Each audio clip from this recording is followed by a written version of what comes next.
আসসালামু আলাইকুম। আপনারা সবাই কেমন আছেন? এই যে শর্ট ভিডিও দেই বাটা মাছের ঝোল। তো আসলে রেসিপি তো অনেকেরই হয়তো জানতে ইচ্ছা করে। তো আমি আজকে এই যে রেসিপি দেখাবো। মাছগুলা ধুয়ে লবণ আর হলুদ দিয়ে মাখায় নিছি। নিয়ে এই যে তেলের উপর ভাজতেছি। আর আমার চ্যানেলটা সবাই সাবস্ক্রাইব করবেন প্লিজ। আপনাদের কাছে আমার রিকোয়েস্ট আর কমেন্ট করবেন। এই তো বেগুন, আলু ধুয়ে নেওয়া হচ্ছে। এখানে পেঁয়াজ কেটে নেওয়া হয়েছে। আর এখানে এই যে তেলের উপর পেঁয়াজ দিয়ে পেঁয়াজ কিন্তু বেশি ভাজা যাবে না। হালকা একটু পেঁয়াজের গায়ের যে পানি থাকে ওটা মরে গেলে এর ভিতরে আলু দিয়ে দিব। আর আলু দিলে হয় কি টেস্টটা বাড়ে। আলু খেতে ভালো লাগে। ভেজে নেওয়া হয় একটু ভাজাও হয়ে যায়। ভেজে নিলে আলুর কাঁচা গন্ধটাও চলে যায়। আর কষানো হবে।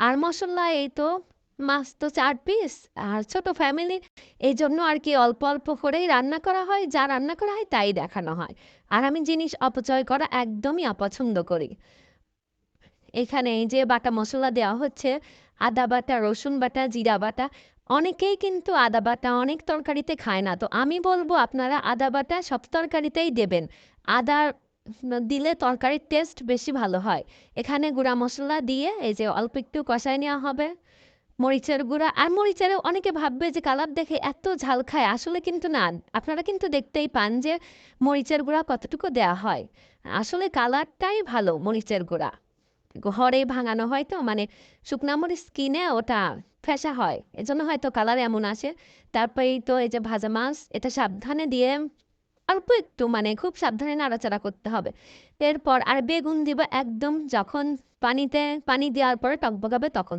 পানি দিয়ে দেওয়া হচ্ছে এখন এই তো পানি দিয়ে দেওয়া হয়ে গেলে এটা আরো পানি দিব কারণ আমার আলু তো সিদ্ধ হতে হবে আর মাছটা তো বেশি সিদ্ধ হওয়ার দরকার নেই অনেকে চাইলে কিন্তু মাছ ভেঙে যাওয়ার ভয় থাকলে এই টাইমে মাছ দিতে পারেন তো আমি আগেই দিয়ে দিলাম ওর ভিতরে একটু মশলা তো ভিতরে না গেলে আসলে টেস্ট লাগে না তো বেগুন দিয়ে এখন ঢাকা দিয়ে দিতে হবে ঢাকা দিয়ে দিলেই আর মানে অল্প কিছুক্ষণ টাইম লাগবে দেখবেন যে একদম হয়ে গেছে বেগুন কিন্তু কাঁচা থাকবে না বেগুন একদমই সিদ্ধ হয়ে যাবে দেখেন বেগুন কিন্তু দেখাই যাচ্ছে না বেগুন একদম সিদ্ধ হয়ে নেতায় পড়ছে যাই হোক না কেমন হলো জানাবেন আর ভালো লাগলে অবশ্যই সাবস্ক্রাইব করবেন লাইক করবেন আর কমেন্ট বেশি বেশি করবেন আমার গলার অবস্থা একদমই ভালো না ঠান্ডা লাগছে এই যে হয়ে গেছে দেখেন কি সুন্দর কালার আসছে সবাই আমার জন্য দোয়া করবেন ভিডিওটা দেখবেন কমেন্ট করবেন শেয়ার করবেন ভালো থাকবেন সবাই আল্লাহ হাফেজ